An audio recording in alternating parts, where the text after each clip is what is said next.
So I was asked today about playing chess as a form of meditation, and it's really been fun to think about the answer to this question today. A client of mine who's asked me on and off about meditation and was curious about the workshop I have coming up for meditation hopefuls, um, asked if it counts, and he said, when I play online chess, I really focus on my breath. I really cut out external distractions. I get very in the moment, and I wonder if this qualifies. And I said, well, I think it's more of a yogic approach than necessarily a meditation. And here's why. Because in a yogic approach, we are in doing yoga asana poses is what I mean, where we're bringing consciousness to our physical activity with the breath. And so to me, that's more like yogic chess playing.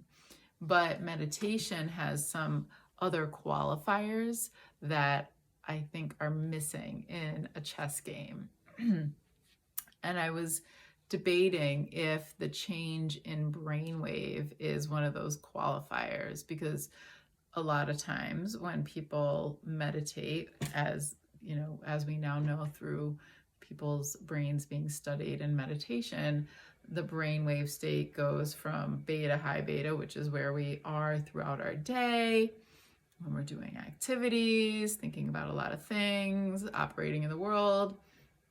And then when we start to relax a little bit, like say we sit down to watch a show or we're reading a book or, something where we're not so engaged, then we go into alpha.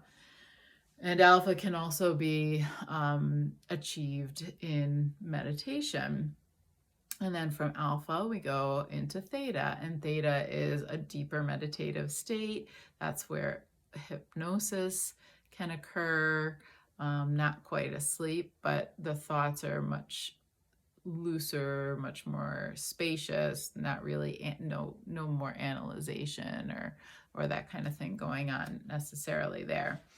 And beyond that is delta, and then we're getting into the sleep state. So I said, well, I don't know if we have to have had a major brainwave shift to call it meditation, because I think that's more an outcome that may happen, but it doesn't always happen. But I think that outcome is part of why we do the meditation, because when we have those brainwave shifts, other things then happen. And I remembered later in the day about this book, this man, Dr. Herbert Benson. I know this book is backwards in the video, The Relaxation Response. This was published in 1975. He was one of the first people to really study meditation's effects on the person through a clinical, through clinical study, and he used the transcendental meditators. And I remembered what my yoga teacher, Francois Raoul, said. He said, because he really wanted to imprint on us the importance of a long relaxation at the end of a yoga session. And so what he was saying is, Herbert was saying that the data revealed is that we need to stay in a meditative state, which I believe is going to be in that more alpha theta brainwave zone. We need to stay there for at least 10 minutes to get the physiological and neurological benefits that meditation can offer. So does it all necessarily happen every time we try to meditate? No, but that's sort of the point of the meditation practice, because it's in that space. Not only do we get the neurological and physiological benefits that the clinical studies show, but that's also where all the juicy kind of more esoteric spiritual experiences start to occur where people feel a sense of connectedness to their kind of surroundings and more whole within themselves. So there's the outcomes, and then there's the process. And so the process that ultimately could elicit those outcomes typically has a few common elements, and those common elements are that there is a deliberate elimination of distractions. So unfortunately, I would say playing chess against an opponent or computer or whatever you're playing against is immediately a distraction. There is a focus on one focal point. So one could say, well, couldn't that be the chess game? Well, yes, but the chess game needs constant analyzation. So it's not one focal point, it's a conglomeration of focal points condensed into one activity, more like a yoga pose. It requires, and so that focal point could be the breath. It could be, you know, a silent or audible syllable like Om, you know, or anything, or a flame flickering, or, you know, deep gazing at a leaf or something like that. The focal point could be any number of things. It requires to be still.